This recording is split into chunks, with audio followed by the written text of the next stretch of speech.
911, quelle est l'adresse? L'hôpital orthopédique du Wisconsin sur Gulf Road. Oui, c'est derrière. C'est dans un terrain vague à côté. Nous avons trouvé un cadavre dans les bois pendant qu'on installait des piquets pour des panneaux d'interdiction d'entrée. Où êtes-vous exactement par rapport à la clinique orthopédique Associate? Comme entre le terrain de golf et ça. Il y a tellement de questions ici. Que s'est-il passé avec cette personne? Comment le corps est-il arrivé ici? Et surtout, qui est-ce? Ce n'est pas comme si nous avions une affaire de personnes disparues à laquelle nous pouvions, vous savez, essayer de relier tout de suite. Il n'y a rien dans mon véhicule. Nous ne vous accusons pas d'avoir quelque chose dans votre camion. L'idée que quelqu'un puisse simplement disparaître du monde et que personne ne semble le remarquer était tout simplement déchirante.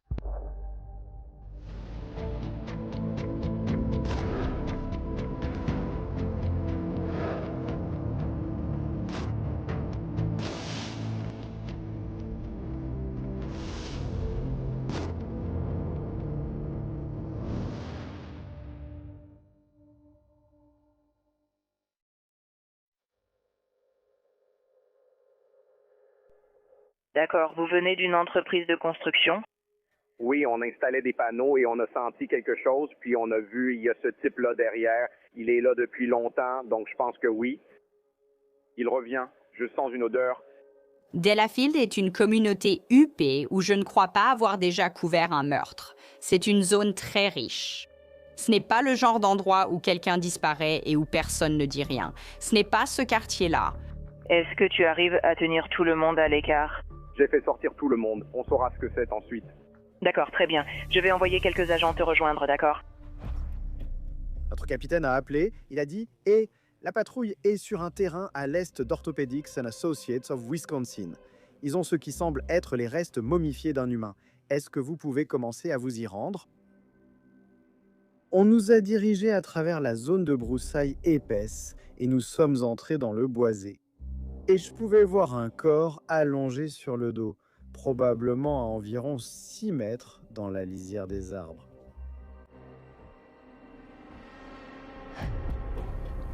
C'était un corps en état de décomposition avancée, donc il était difficile de déterminer le sexe de la personne. Il n'y avait rien autour du corps en ce qui concerne l'identification, pas de sac à main, pas de portefeuille que nous pouvions trouver. Nous avons appelé le médecin légiste. L'autopsie a révélé qu'il s'agissait d'une femme de 20 à 50 ans. Elle était dans un état de décomposition tellement avancé qu'il serait presque, voire totalement impossible pour le médecin légiste de déterminer la cause et les circonstances du décès. Ça aurait pu être un accident. Ça aurait pu, je ne sais pas. Elle a couru dans les bois et s'est cogné la tête contre un rocher. Elle a eu une crise d'épilepsie. Elle travaillait. Ou bien l'autre chose que tout le monde évoquait, c'était le suicide. Bien que l'autopsie ne détermine pas comment cette femme est morte, elle donne quelques indices sur qui elle était. Elle avait une broche dans un de ses poignets, suite à une opération, et aussi quelques tatouages. Elle avait un tatouage tribal et une rose sur son bras, ainsi qu'un tatouage d'un J sur une de ses chevilles. Les médecins légistes allaient utiliser tout cela pour tenter d'identifier cette personne. L'un de nos détectives a accédé à notre base de données du département des corrections du Wisconsin. Et avec ces informations, il est arrivé à une courte liste de possibilités. Lorsqu'il a vérifié le nom Stéphanie Pavlon, nous avons donc estimé que nous avions suffisamment d'éléments pour découvrir qui sont les parents de la victime et voir s'ils pouvaient nous aider à l'identifier formellement. Et ensuite, nous sommes allés à Delafield et avons rencontré les parents de Stéphanie. Les détectives Fredericks et Plénis, donc nous faisons un suivi. Nous voulions simplement vous contacter concernant une affaire. Vous vivez ici avec votre femme? Oui. Et une certaine Stéphanie? Non, elle n'est pas ici, mais je sais déjà. Vous n'avez jamais de contact avec elle? Oui, mais on ne sait pas où elle est. D'accord. Elle ne répond à aucun autre appel. D'accord. Quand avez-vous parlé avec elle pour la dernière fois? Je dirais il y a 3 semaines. Et où est-ce qu'elle logeait à ce moment-là? Elle était ici. Ensuite, la mère de Stéphanie vient à la porte. Vous cherchez Steph? Eh bien, on la cherchait, enfin... Nous menons une enquête et nous pensons que Stéphanie en fait partie. Vendredi, une personne a été retrouvée décédée dans la ville de Delafield. Ah, c'est ce que je pensais. Nous pensons qu'il pourrait s'agir de Stéphanie. Oh non. Nous l'avons appris grâce à 2 détectives du comté de Waukesha qui nous ont posé des questions sur Steph. Elle avait un tatouage sur le bras gauche qui était encore visible lorsque le corps a été retrouvé. Puis nous avons accepté que oui, c'était bien notre fille. Il a fallu un certain temps pour vraiment réaliser. Vous ne pouviez pas dire au revoir à votre enfant. C'est une souffrance difficile à apaiser, difficile à faire disparaître, et ça frappe tellement fort que c'est...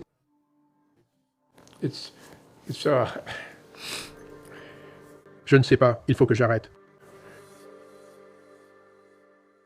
Je suis vraiment désolé, les gars.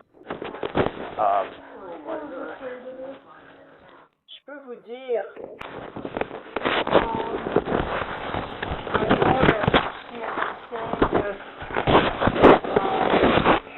Avec le père de notre petite fille, et il vit à Waukesha. Savez-vous son nom, Lafayette? Matt Paul. Matt Paul. D'accord.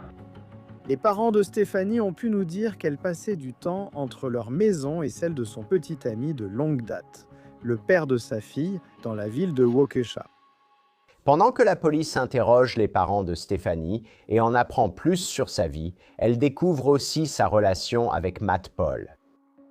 Mais c'était une personne très attentionnée et aimante. C'était une personne compréhensive, serviable, et elle aimait faire des choses pour les autres. Et en 1999, elle a rencontré Matt. Elle l'a rencontré dans un bowling à Waukesha et a emménagé avec lui. Elle l'aimait vraiment beaucoup. Je pense qu'elle avait environ 10 ans de moins que lui. Lui, il a la cinquantaine. Elle avait la quarantaine. Donc, c'était une relation qui allait et venait, très instable. Mais ils sont restés ensemble longtemps. Stéphanie a eu une fille en 2003 et ça a un peu tout changé pour nous tous. Leila Pavlon était à la fin de son adolescence. Elle vivait avec ses 2 parents au moment de la disparition de sa mère. La police trouve étrange qu'elle ait été entourée de proches aimants. Alors pourquoi sa disparition n'a-t-elle pas été signalée? Maman et papa n'avaient appelé personne. On savait que M. Paul n'avait pas signalé sa disparition, car aucun rapport n'existait à son nom. Elle était à la muteur il y a environ 3 semaines. Je pense qu'elle a passé la nuit ici. Et puis le lendemain, elle s'est habillée. Et Matt devait venir la chercher et ils allaient aller au Ils vont au D'accord. Et je pensais qu'elle rentrerait plus tard, mais non, elle n'est pas rentrée. Elle n'a eu aucun contact avec ses fils? Non. Elle disparaissait pendant des semaines entières, puis elle rentrait à la maison pour quelques jours. Les parents de Stéphanie pensaient qu'elle reviendrait un jour. Mais cette fois, elle n'est jamais revenue. La mère de Stéphanie nous a donné l'adresse de Mathieu. Nous voulions lui parler pour obtenir une chronologie. Quand l'as-tu vue pour la dernière fois? Que faisait-elle? Comment était votre relation, etc., etc. Et je me suis approché pour me présenter. Et la première chose qu'il me dit, c'est « Quoi que vous soyez venu faire ici, ce n'est pas moi. » Je me suis dit « D'accord. » Nous lui avons dit « Reviens au bureau du shérif, nous devons te parler. » Il finit par avoir un entretien avec le détective Brian Frederickson et le détective Ross Seitz. Ce n'est pas une bonne situation. Débarquer comme tu l'as fait. Je veux dire, je ne sais pas ce qui se passe, mais tu aurais pu simplement appeler. Eh bien, en fait, je t'ai appelé il y a un petit moment, mais personne n'a répondu. Tu m'as appelé il y a un petit moment. Ouais, genre... Comment tu arrives à 4 heures? Oh, on a toutes sortes de façons. Oh oui, eh bien je sais. Si je voulais cacher mon numéro, tu n'aurais pas du tout cet accès. Je sais que mon téléphone de chat était tout ça. Je n'avais rien à cacher. Nous avions une longueur d'avance. Il nous semblait très déterminé à essayer de contrôler l'entretien, la direction qu'il prenait. Je n'ai rien fait pour te battre. Voilà. Rien. Il n'y a rien dans mon véhicule, et il n'y a rien dans cet appartement. Rien. Nous ne vous accusons même pas d'avoir quelque chose dans votre camion. Je pense qu'il pensait qu'il était plus intelligent que les forces de l'ordre et plus intelligent que tout le monde. Alors les détectives décident qu'ils vont déjouer Matthew Paul en faisant semblant d'être idiots. Nous ne voulons pas qu'il sache ce que nous savons à ce stade. Nous avons seulement dit qu'elle était portée disparue, jamais qu'elle était décédée. Parlons de Stéphanie. Qui est-elle pour vous? Oh mon Dieu. Stéphanie est amoureuse de ma fille. Vous le savez déjà? Oui. Ces gars-là ont une relation en ce moment. Ah. Nous avons toujours eu une sorte de relation avec Helgen, on s'entraide. Elle m'a aidé récemment quand je me suis cassé la cheville. Elle m'a beaucoup aidé et je lui en étais très reconnaissant. Ses tentatives de suicide en divers endroits sont bien documentées.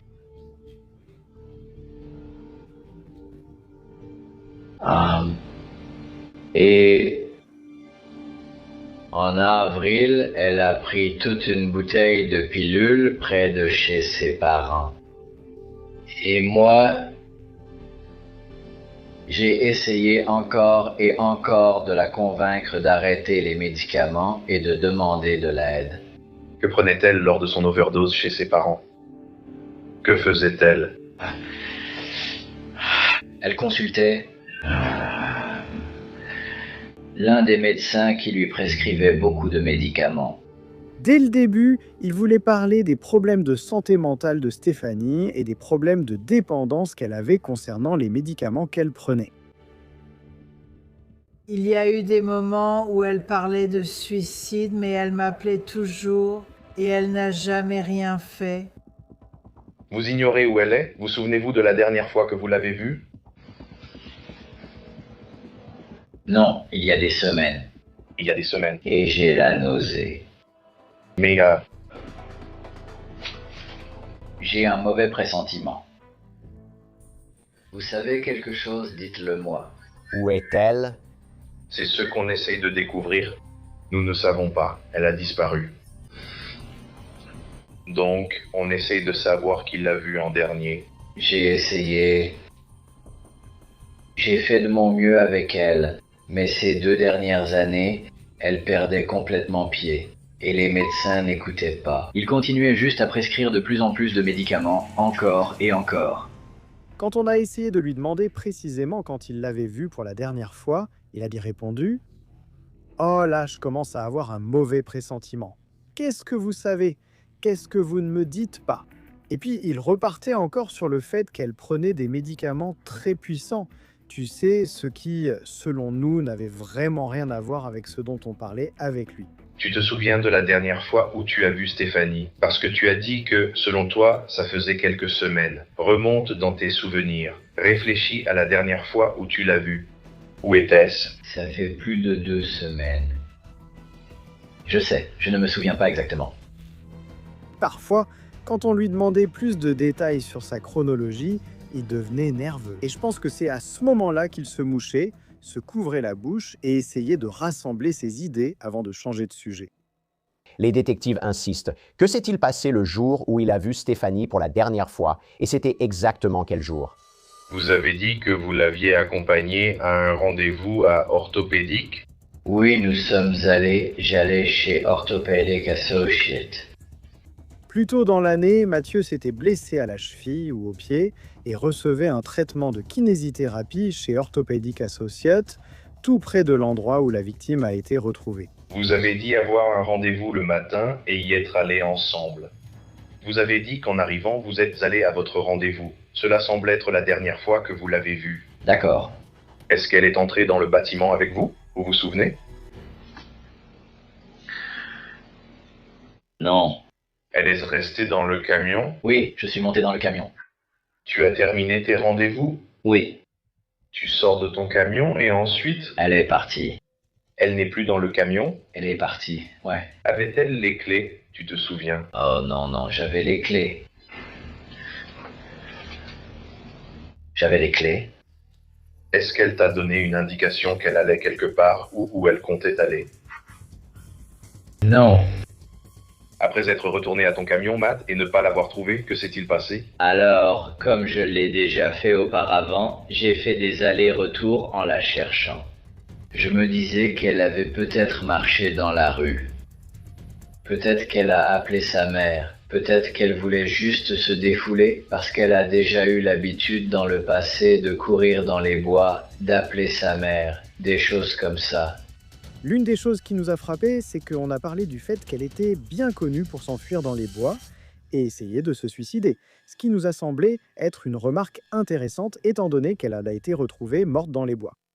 Avez-vous demandé à sa mère si elle l'a vue? Vous souvenez-vous de son retour à l'appartement? Était-elle là? Oh non.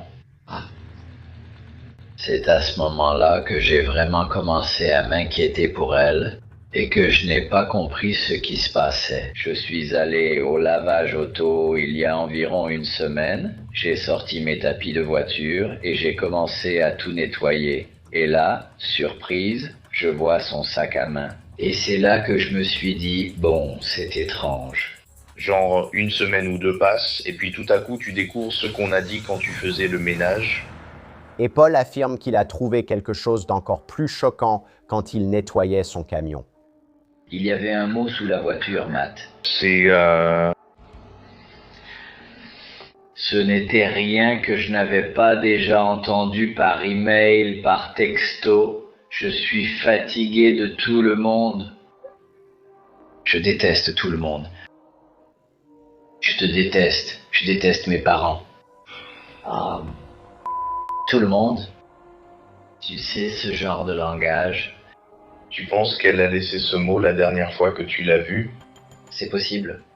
Je ne peux pas l'affirmer. Eh bien oui, c'est juste que je dois aller jeter un coup d'œil. Je pense que Matt comptait sur ce mot pour en faire une lettre de suicide. Je pense que c'était sa façon de se couvrir et de rejeter la faute sur Stéphanie, en disant qu'elle avait déjà des antécédents. J'ai trouvé ce mot et ensuite vous l'avez retrouvée morte. Monsieur Paul est notre principal suspect. Il est impliqué ou connaît ce qui est arrivé à Stéphanie. D'accord, je dois prendre un avocat. Tu as demandé un avocat, on a terminé, on te recontactera dans les semaines à venir. Je peux te le promettre. D'accord. C'est bon, tu sais, je peux te le promettre, je n'ai rien fait. C'est ce que tu dis. Je le sais. Nous n'avions pas assez d'informations ou de preuves pour dire qu'il l'a tué. Nous n'avons pas assez pour l'arrêter, donc il va devoir être relâché. Matthew Paul n'a rien de plus à dire à la police pour l'instant. Mais il s'avère que son immeuble a beaucoup plus à leur dire. Nous avons découvert où résidait Monsieur Paul. C'était un immeuble dans la ville de Waukesha. Nous avons découvert que toutes les sorties de cet immeuble étaient équipées de caméras. Et nous voulions obtenir les enregistrements vidéo. Et, très rapidement, on va retourner directement dans cette affaire. Je sais qu'elle a tellement de facettes différentes, mais écoutez, nous avons pu rassembler tout cela grâce au soutien incroyable que nous recevons de notre partenaire, Upside. C'est une application incroyable d'ailleurs. Upside vous offre du cashback supplémentaire sur vos achats quotidiens comme l'essence, les courses ou les plats à emporter. Il suffit de télécharger gratuitement l'application. Vous choisissez une offre parmi plus de 100 000 emplacements, payez avec votre carte, confirmez l'achat et recevez un remboursement. Par exemple, pour faire le plein ou commander à emporter, je consulte d'abord les offres sur Upside. Après mes achats, l'argent apparaît dans l'application et je le transfère vers mon compte bancaire. Les utilisateurs réguliers d'Upside gagnent en moyenne 254 $ de cashback par an. Alors, pour commencer à recevoir votre cashback, cliquez sur le lien dans la description ou scannez le code QR, mais assurez-vous d'utiliser notre code promo PrimeCrime, car vous recevrez un bonus supplémentaire de 25 centimes par gallon sur votre premier plein d'essence. Nous avons fini par obtenir un mandat de perquisition pour l'appartement de Matthew. Stéphanie y résidait également souvent. Et donc ils avaient 7 caméras qui entouraient l'intérieur du complexe. Et donc nous avions littéralement une équipe d'adjoints et de détectives qui se répartissaient des extraits vidéo ou le flux d'une caméra pour examiner 24 heures d'images et voir quand Stéphanie est-elle ici, quand part-elle. Le 23 août 2022, on voit Stéphanie descendre les marches et sortir par les portes de l'appartement du côté nord du complexe. Elle porte les mêmes vêtements que ceux qu'elle portait lorsqu'elle a été retrouvée. Elle a un sac à main noir sur l'épaule avec des chaînes en métal sur la bandoulière et une très grande bouteille d'eau rose. Et on la voit vers 8h39 du matin sortir par cette porte. Matthew sort par une autre porte. D'après ce que nous avons compris, c'est que M. Paul ne voulait pas être vu en train de quitter l'appartement avec Stéphanie parce qu'il n'avait pas le droit d'avoir un autre colocataire, en gros. C'était un appartement pour une seule personne. Grâce à une caméra embarquée que Paul a dans son camion, saisie par le détective Fredericks, les enquêteurs sont capables de retracer les déplacements du couple ce matin-là. Ils se dirigent vers son rendez-vous chez l'orthopédiste, mais ils font un arrêt après avoir quitté l'appartement. On la voit quelques minutes plus tard au Quick Trip, qui se trouve entre l'appartement de Mathieu et Orthopedic Associates of Wisconsin. Stéphanie entre dans le magasin, on peut la voir à l'intérieur, elle fait un petit achat, je crois que c'est de la nourriture pour le petit déjeuner, puis elle retourne au camion. Il reste là quelques minutes, en train de manger le petit déjeuner. Ensuite, elle sort et jette quelque chose à la poubelle, puis elle remonte dans le camion. 1 minute ou 2 plus tard, ils quittent ensemble la station-service en camion et prennent la direction ouest sur Gulf Road qui mène vers le cabinet de son médecin. C'est la dernière fois qu'on sait qu'elle est en vie, selon nos documents. Malheureusement, les caméras chez Orthopedic Associates fonctionnent sur une boucle de 5 jours, donc elles enregistrent pendant 5 jours, puis elles réécrivent par-dessus les anciennes images. Lorsque nous avons identifié Stéphanie, la période de conservation des enregistrements était déjà dépassée. Mais la vidéo de surveillance à l'appartement, elle continue d'enregistrer. En continuant à regarder cette vidéo, on voit Mathieu revenir plus tard, en début d'après-midi. Stéphanie, elle, ne revient pas. Il entre aussi dans l'immeuble avec la gourde rose et il revient plus tard avec un sac plastique de course, comme un sac de course. Et à l'intérieur de ce sac, on peut voir ce qui semble être un sac à main. On voit la bandoulière, mais Stéphanie ne revient pas. Pendant leur recherche, ils ont retrouvé la gourde de Stéphanie. Ils ont retrouvé son sac à main. Ils ont retrouvé son téléphone. Ils ont pris son téléphone à lui. Ils ont pris un iPad, je crois un ordinateur portable. Nous avons récupéré les relevés téléphoniques et les données de localisation des téléphones de Stéphanie et Mathieu. Nous avons vu les téléphones partir. Ils finissent par aller dans la zone où Stéphanie a été retrouvée, c'est-à-dire à OAW, chez Orthopedic Associates. Cependant, les 2 téléphones finissent par revenir à l'appartement, mais Stéphanie ne revient jamais. Alors que la police continue d'examiner les téléphones de Mathieu Paul, ils tombent sur quelque chose de très curieux. Donc, lorsque nous avons examiné les téléchargements de son téléphone, nous avons commencé à avoir des conversations entre 2 femmes aux Philippines avec lesquelles Mathieu était en contact régulier. Les conversations étaient de nature sexuelle, c'était des échanges quotidiens. Ils étaient dans une relation en ligne. Nous avions appris qu'à un moment donné, l'intention de Mathieu était en fait de déménager aux Philippines avec l'une des femmes avec qui il discutait. L'une des femmes était, je dirais, infirmière. L'autre était institutrice. Norma Jean Desierto et Sherlyn Valente étaient les 2 femmes avec qui Mathieu était en contact régulier.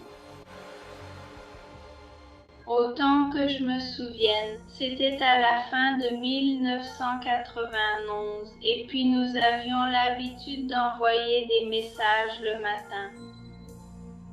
Est-ce qu'il s'est passé quelque chose d'étrange lors de l'une de vos conversations ou quelque chose en rapport avec ce dont tu parlais avec Mathieu? Il m'a dit qu'il y avait quelqu'un qui éternuait là-bas. Il n'était pas le seul. Il m'a dit qu'il s'inquiétait à ce sujet. A-t-il déjà mentionné son nom ou autre chose? Jamais. Norma Jean, l'infirmière, elle se souvenait de certaines choses que Mathieu lui avait dites. Tu sais, il s'inquiétait pour quelqu'un dans son entourage. Ces échanges ont eu lieu avant la découverte du corps de Stéphanie, ce qui a accru les inquiétudes sur son implication. Alors que les détectives parlent à ces femmes, ils se concentrent sur le jour où le corps de Stéphanie a été retrouvé dans les bois. Le 9 septembre est le jour dont j'aimerais vous parler. Le 9 septembre 2022. Il a un message pour vous sur Skype qui dit « Je suis désolé, je ne peux pas expliquer ça, mais je vais devoir supprimer vos contacts. » Vous répondez alors « Cela a-t-il un lien avec ce qui vous inquiète ?» Je pense qu'il y avait déjà une enquête en cours, mais j'ai juste dit à la personne qui me parlait qu'il y avait quelqu'un. Demandez-moi tout ce que je sais à ce sujet. Incident. Quelque chose s'est passé. Est-ce qu'il t'a dit quoi faire si quelqu'un te contactait? Non, il m'a dit que je ne faisais que répondre, je ne sais pas ce qu'il peut être. Aucune de ces femmes ne nous a dit que Matt avait admis avoir causé du tort à Stéphanie, d'une manière ou d'une autre.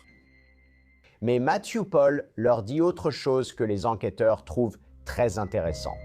Oui, il voulait aller tirer une conclusion. D'accord. C'était son plan. Et je pense que Matthew cherchait un moyen de sortir non seulement de cette relation avec Stéphanie, mais aussi de quitter le pays. Nous avons découvert qu'il avait quitté le pays. Il est allé aux Philippines. Je crois qu'il est parti le 14 mars 2023. Il fait des projets avec l'une des femmes philippines, disant qu'il va revenir là-bas avec un billet aller simple, qu'il va s'installer là-bas et vivre heureux pour toujours. Je pense qu'il était convaincu qu'il n'avait rien contre lui, qu'il ne pouvait rien prouver et qu'il était tranquille ici. Il est revenu le 14 juin 2023. Il y a une certaine urgence, mais nous attendons encore certaines choses. Nous essayons toujours de rassembler les éléments. Nous n'avions ni preuve matérielle ni confession. Nous n'avions aucun témoin oculaire, tout reposait donc uniquement sur des preuves circonstancielles. Il faut encore 3 mois avant que les détectives se sentent suffisamment confiants dans les preuves pour enfin passer à l'action et arrêter Matthew Paul. Nous avions surveillé son résidence pendant plusieurs jours. Un jour en particulier, je crois que c'était le 4e jour où nous étions là-bas. Il est sorti du complexe d'appartements et nous nous sommes approchés de lui. Nous avons sauté de la voiture, l'avons menotté et l'avons ramené au commissariat.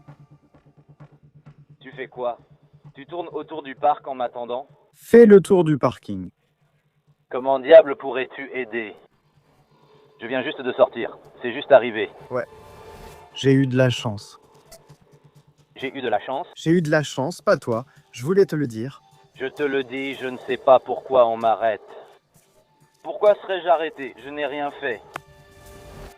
Matthew Paul a finalement été inculpé de meurtre au 1er degré, ainsi que de dissimulation de cadavres. Nous travaillions en étroite collaboration avec le bureau du procureur.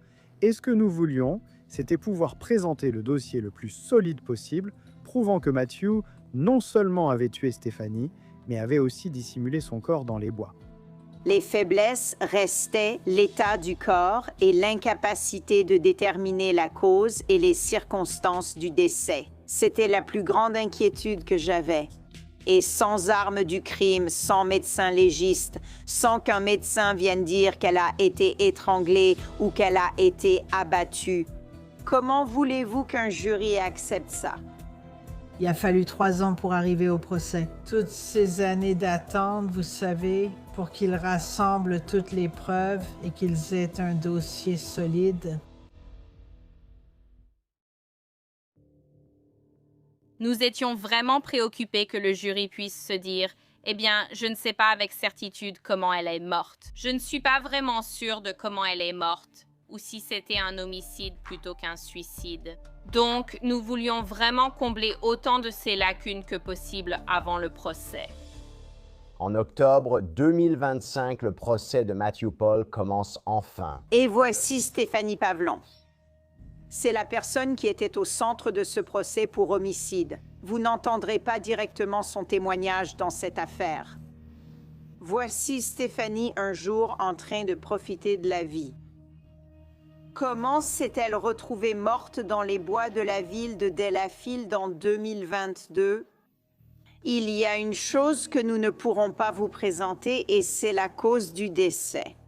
Je voulais qu'ils sachent dès le début qu'ils entendraient tout cela sans savoir comment elle est morte et que ce n'est pas grave. C'était donc l'essentiel de la déclaration d'ouverture. Nous avons beaucoup de preuves, mais à la question qui vous importera le plus, je ne pourrai probablement pas répondre. Vous vous demandez peut-être comment prouver un meurtre sans savoir comment elle est morte? La charge de la preuve pour l'État du Wisconsin n'est pas de prouver comment elle est morte. On ne vous le demandera pas à la fin du procès. On vous demandera, est-ce que Matthew Paul a intentionnellement tué Stéphanie Pavlon? Est-il coupable de cette accusation portée par l'État ou non coupable? La seule conclusion raisonnable à laquelle vous pouvez parvenir, c'est qu'il est coupable d'avoir tué Stéphanie Pavlon de façon intentionnelle. La défense avait plusieurs stratégies en abordant cette affaire. Tout d'abord, et c'est le plus important, nous ne savons pas comment elle est morte, encore moins qui, si quelqu'un, est responsable de sa mort. Aucun témoin ne pourra témoigner avec certitude sur la façon dont la vie de Stéphanie Pavlon a pris fin. Dans une affaire d'homicide, l'accusation s'appuie toujours sur le témoignage d'un témoin clé, à savoir le médecin légiste. Dans cette affaire, le médecin légiste du comté de Waukesha témoignera qu'en dépit de tests et d'enquêtes exhaustifs, il peut résumer la conclusion concernant la manière et la cause du décès de Stéphanie, en un mot, indéterminé. Je crois que le gouvernement ne pourra pas prouver hors de tout doute raisonnable que Matthew Paul a commis les infractions dont il est accusé. Ainsi, l'accusation cherche à démontrer au jury que, même s'ils ne savent pas comment Stéphanie a été tuée, il n'y a qu'une seule personne qui aurait pu la tuer. Nous avons vraiment dû rassembler tous les éléments pour le jury avec les autres preuves. Pas de preuves scientifiques, mais dans ce cas, beaucoup de preuves numériques, beaucoup de déclarations de l'accusé, des messages qu'il a envoyés à d'autres personnes qui montraient que c'était lui, vous savez, qui était responsable de la mort de Stéphanie. Parmi les preuves numériques ou les recherches informatiques effectuées par Matthew Paul avec son père, Marvin, certaines sont assez accablantes. Une fois que Matthew Paul est chez Monsieur Marvin Paul, qu'avez-vous observé sur l'ordinateur de Monsieur Marvin Paul? Ce sont des recherches sur Internet. Femme disparue retrouvée morte. 9 septembre 2022 extrait vidéo. Scanner de la police de Waukesha. Corps retrouvé dans un champ de Waukesha. Femme disparue retrouvée morte. Est-ce que quelqu'un dans les forces de l'ordre savait qui avait été retrouvé dans les bois près de Oa-du-Bois? Pas à ma connaissance. Est-ce que quelqu'un dans les forces de l'ordre savait que Stéphanie Pavlon était portée disparue depuis le 23 août? À ce stade, non, parce qu'à ce moment-là, nous n'avions diffusé aucune information sur la personne retrouvée, tout simplement parce que nous ne savions pas. D'après ces recherches, peut-être que cette personne sait. Presque immédiatement après, le 23 août 2022, il commence à chercher des avis de décès pour Stéphanie Pavlon. Il cherche des pompes funèbres. Il commence aussi à consulter son application pour écouter les communications de la police pendant toute cette période. Un autre témoin important pour l'accusation était Andrew Willis, accompagné de son chien cadavérique Raven. Raven a ensuite été emmenée dans l'installation où le camion de Matthew Paul était gardé pour voir si elle pouvait détecter des preuves que les enquêteurs humains auraient pu manquer. Donc maintenant, vous sortez Raven, vous lui mettez son gilet et vous l'emmenez jusqu'à la porte de service là-bas, c'est bien ça? C'est exact, oui. Donc elle continue à traverser le garage, puis elle revient vers la zone du véhicule cible. Oui. Décrivez le moment où elle approche le véhicule cible, s'il vous plaît. Elle s'approche du véhicule cible par le côté passager, venant du côté ouest du hangar, puis elle traverse le pare-choc arrière en direction de l'endroit où la fouille avait commencé. Mais ensuite, elle fait demi-tour à 180 degrés en respirant plus vite. Encore une fois, je remarque un changement. Et lorsqu'elle revient vers l'arrière du côté passager, elle pose son museau dessus et marque que la scie a pris au dressage. Le chien est arrivé à l'arrière du camion de Matthew du côté passager et a marqué un assis franc. Le maître chien a dit que c'était une alerte positive. Matthew finit par jeter cette bouteille d'eau et ce sac à main à l'arrière du camion, non?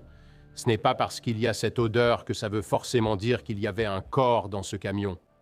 Ça veut juste dire que quelque chose de proche ou en contact avec un cadavre était dans ce camion. Certaines des preuves les plus solides que l'accusation finit par présenter sont le journal intime de Stéphanie, et c'est bouleversant. Donc, en commençant à la première page, tu as dit que la première entrée date du 10 juillet 2020. C'est exact. Lis cette entrée du mieux que tu peux. J'ai passé une bonne journée au travail, mais en rentrant, il pensait qu'il restait de la fumée chez nous. Il n'y en avait pas. Il m'a donné une bonne gifle au visage, ce qui m'a fait mal et m'a donné une migraine. Bonne journée, mauvaise nuit. Dr. Jekyll, Monsieur Hyde, c'est pour ça que parfois j'ai envie de mourir. Encore une fois, on m'a accusé de quelque chose que je n'ai pas fait. Je pense que Stéphanie avait effectivement la prévoyance de savoir qu'il pourrait lui arriver quelque chose de tragique un jour, et donc elle consignait des abus qu'elle subissait. C'est en quelque sorte des mots venus d'outre-tombe. Sans ce journal, nous n'aurions jamais pu comprendre à quoi ressemblait sa vie au quotidien. 10 juillet 2020. Beaucoup de choses se sont passées depuis ma dernière écriture.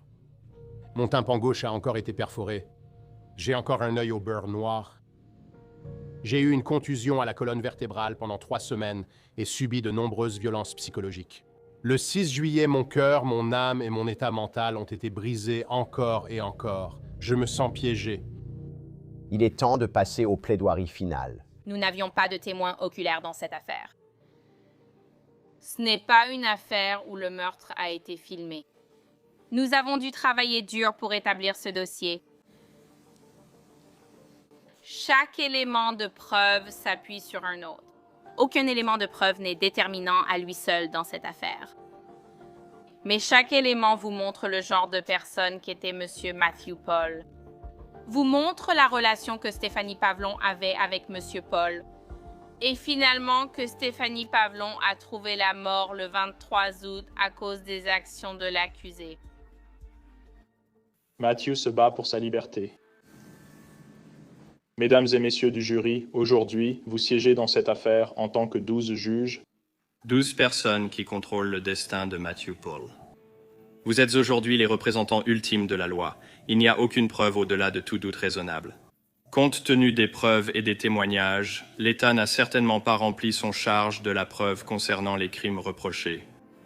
Je suis convaincu que vous rendrez des verdicts qui seront cohérents avec le bon sens et la logique et que vous déclarerez Matthew Paul non coupable. On se disait qu'il allait s'en sortir. Ce ne sont que des preuves circonstancielles. Nous n'arrêtions pas de dire « Je ne vois pas comment 12 personnes peuvent te condamner. Quelqu'un va forcément avoir un doute raisonnable. » Chaque élément de preuve paraissait insuffisant, rien n'était décisif ni irréfutable. Eh bien, il n'y a peut-être pas de preuves irréfutables, mais la procureure Christy Gordon a une arme secrète dans sa manche. Et j'aime garder un petit quelque chose pour ma réplique. Dans ce cas, c'était, vous savez, notre théorie. Nous avons discuté tout le temps pendant que ce procès avait lieu, même lors de la préparation du procès, de ce que serait notre théorie. Nous en avons trouvé une qui, selon nous, correspondait parfaitement aux preuves. Voici la vérité. Nous ne pourrions pas réaliser un épisode comme celui-ci sans le soutien incroyable que nous recevons de vous tous. C'est la réalité. Et j'imagine que beaucoup d'entre vous sont propriétaires de chiens, n'est-ce pas? Si vous n'étiez pas amateur de chiens avant, vous l'êtes sûrement maintenant. La priorité de chaque propriétaire est de garder son chien en bonne santé, heureux et à l'aise, n'est-ce pas? Si votre chien se gratte, se lèche les pattes, a des soucis d'oreille ou la peau irritée, vous n'êtes pas seul. Les allergies chez les chiens augmentent fortement. La sensibilité au pollen débute dans l'intestin de votre chien. C'est pourquoi je veux vous présenter Better Wild, conçu pour agir à la source. Pourquoi? Leur complément à mâcher, élaboré par des vétérinaires, renforce l'immunité de votre chien avec un mélange unique de prébiotiques, probiotiques et postbiotiques inspirés du loup. Ils contiennent aussi du colostrum pour l'immunité et de l'huile de saumon pour la peau et le pelage. Essayez-les sur betterwild.com/primecrime. Utilisez le code PRIMECRIME au paiement, cumulable avec d'autres offres lors de l'abonnement. Et Christy s'est avancée pour l'accusation, et quand elle a commencé à assembler les éléments, nous avons tous eu le souffle coupé. C'était ça. Il va à son rendez-vous et pendant qu'il est là-dedans, Stéphanie bouillonne. Elle se dit « J'en ai assez de tout ça. J'en ai fini. J'en ai fini avec la violence. J'en ai fini avec la maltraitance. Je n'en veux plus. » Elle écrit alors ce mot retrouvé dans la voiture. Ce n'est pas un mot d'adieu, c'est un mot de rupture. Elle la pose sur le siège conducteur. Elle doit trouver une issue. Alors elle sort de la voiture et commence à s'éloigner. Elle décide de marcher vers cette zone boisée. Elle pense sûrement, il suffit que je disparaisse. Il ne doit pas me voir partir. Monsieur Paul sort du rendez-vous. Elle n'a plus le temps. Il remarque qu'elle n'est pas dans le camion. Il voit le mot. Ça ne prend pas longtemps de lire ce mot. Il le lit et oh là là, il est furieux. Il est furieux. Il monte dans son camion, il conduit et il voit Stéphanie. Et ensuite, qu'est-ce qui se passe? Monsieur Paul attrape son sac à main. Et mesdames et messieurs, Voici l'arme du crime. il enroule ceci autour de son cou. Il l'étrangle pendant 1 ou 2 minutes seulement. C'est tout ce qu'il faut. Elle perd connaissance. Et elle est morte. Il utilise la sangle de son propre sac à main pour la tuer. Vous voyez, Monsieur Paul, il ne pouvait pas laisser Mademoiselle Pavlon garder le contrôle. Il ne pouvait pas la laisser partir. Il ne pouvait pas la laisser le quitter. C'est comme ça qu'elle est morte. C'est ce que tous attendaient. Elle a rassemblé les miettes de pain, servi un vrai repas au jury et l'affaire est bouclée. Le jury a délibéré 1 heure. J'ai plaidé de nombreux procès pour meurtre. Jamais un verdict n'a été rendu aussi vite. Honnêtement, je n'ai jamais entendu un verdict prononcé en 1 heure dans ce type d'affaire. Les verdicts sont les suivants. Nous, le jury, déclarons l'accusé, Matthew E. Paul, coupable d'homicide volontaire au 1er degré, tel qu'il est reproché dans le premier chef d'accusation. Le deuxième verdict est le suivant. Nous, le jury, déclarons l'accusé, Matthew E. Paul, coupable de dissimulation de cadavre, tel qu'il est reproché dans le deuxième chef d'accusation. J'étais très enthousiaste. Et je pense que j'ai dû vérifier 2 fois et m'assurer qu'ils avaient bien déclaré l'accusé coupable parce qu'ils sont revenus si vite. Et je suis tellement reconnaissante envers le jury d'avoir statué sur la base des preuves. Avant que Matthew Paul ne soit officiellement condamné, la procureure Christy Gordon lit une déclaration de Leila. C'est la fille de Matthew et Stéphanie et s'est adressée directement à son père. J'ignore pourquoi elle a toléré tes abus et le saurait peut-être jamais. Quel genre de monstre malade ferait ça à une femme innocente qui a passé sa vie avec toi, qui a pris soin de toi et qui était là pour toi quand elle le pouvait? Tu n'as pas d'âme. Tu as tué la seule personne qui me rendait heureuse et me soutenait quand j'avais besoin d'elle. Tu as tué une femme innocente et blessé beaucoup de gens. J'espère que tu croupiras en prison. Ça va la hanter pour le reste de sa vie. Ce sera difficile pour elle d'en parler, d'expliquer, parce que ça fait remonter tellement de souvenirs différents qu'elle avait avec sa mère et certains souvenirs qu'elle avait avec son père. Matthew Paul dit aussi ce qu'il pense au juge et il ne mâche pas ses mots. Je souhaite simplement faire une déclaration sur cette affaire. Et je pense que c'était clairement une mascarade qu'on a appelée fabriquer un meurtrier ici à Waukesha. Je suis la seule victime ici. C'est moi qu'on assassine par la nouvelle Gestapo. Ceci illustre l'abus de pouvoir récurrent au bureau du procureur. Il ne s'est certainement pas rendu service. Lors de sa prise de parole, au moment du prononcé de la peine, je pense qu'il a profondément offensé la juge. Le jury me l'a dit haut et fort en moins d'1 heure. Et vos déclarations, votre comportement et votre attitude me disent haut et fort, alors que nous sommes ici aujourd'hui, ce que je dois faire. Voici donc ce que je perçois. Mon objectif en prononçant une peine dans cette affaire est d'incapaciter Matthew Paul afin de l'empêcher de profiter à l'avenir de quelqu'un comme Stéphanie Pavlon. De lui faire du mal mentalement, émotionnellement, physiquement. Et à la lumière de cela, pour le premier chef d'accusation, j'imposerai une peine de réclusion à perpétuité sans possibilité de libération sous surveillance prolongée. Pour le deuxième chef d'accusation, je vais imposer une peine d'emprisonnement de 12 ans et demi. Avec 7 ans et demi de détention initiale et 5 ans de surveillance prolongée, consécutifs à la peine de réclusion à perpétuité. Je trouvais cela juste et je m'attendais à ce que le juge Ramirez lui donne la perpétuité, ce qu'il a fait. C'est l'un de ces dossiers qui, vous savez, restera parmi les plus marquants à la fin de ma carrière. Nous avons pu obtenir le verdict juste et la justice pour elle. C'était l'affaire la plus difficile et aussi la plus gratifiante sur laquelle j'ai travaillé. Je pense qu'au final, un verdict de culpabilité représente le plus de justice que Stéphanie puisse obtenir, parce que cela montre qu'elle menait une vie difficile et que cette vie difficile était le fait de Mathieu, et c'est lui qui lui a pris la vie, et beaucoup trop tôt. C'est l'histoire tragique d'une femme à qui on a volé non seulement sa dignité, mais finalement sa vie. Mais la perte la plus durable est celle de sa famille. Et donc, je veux vous laisser avec sa mère et son père, qui devraient avoir le dernier mot. La raison pour laquelle je fais cela aujourd'hui, c'est pour aider toute personne qui se trouve dans ce genre de situation, afin que cela puisse l'aider, lui donner le courage de quitter la personne qui lui fait subir des violences. Allez simplement chercher de l'aide. Tendez simplement la main à quelqu'un pour obtenir de l'aide. Même si c'est difficile à faire, essayez simplement de le faire pour retrouver la tranquillité d'esprit.